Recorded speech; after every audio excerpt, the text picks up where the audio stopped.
A few minutes later.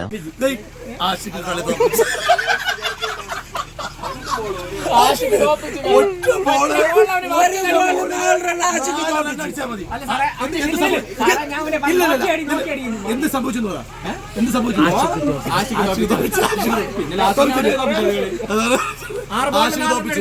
Final ഇത്രയും കൊണ്ട് എത്തിച്ചു കൊടുത്തു കളി.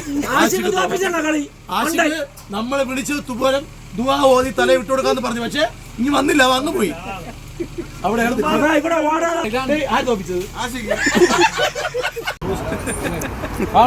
വല്ലാത്ത കളിയായി.